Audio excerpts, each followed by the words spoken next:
And then the biblical story continues into the New Testament. We're introduced to a man who comes from the line of Israel's kings, Jesus of Nazareth.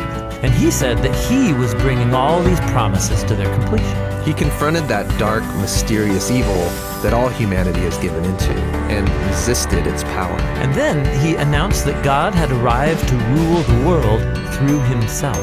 Jesus taught about God's definition of good and evil, and he said that real power is serving others. According to Jesus, it's people who love the poor and even love their enemies. These are the kinds of people who actually rule the world. And that's confusing, but also really beautiful.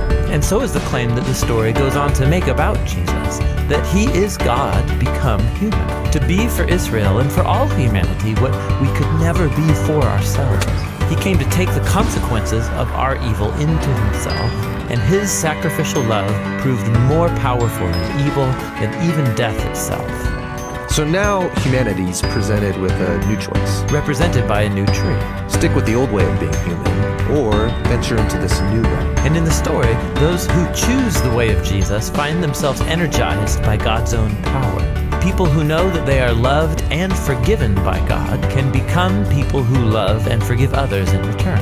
The Jesus movement quickly spread throughout the world, forming these new communities of people who follow the way of Jesus. But they faced problems. There was persecution from the outside by people in power, and inside there was confusion, even compromise. Yeah, because following Jesus is really hard. And so the movement's leaders, called apostles, they wrote letters to comfort and to challenge these communities to stay faithful to the difficult way of Jesus. And they're called to hope for the day when Jesus will come and change everything.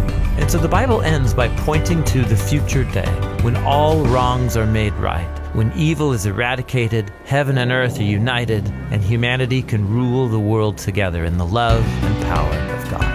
And so the part of the Bible called the Old Testament ends.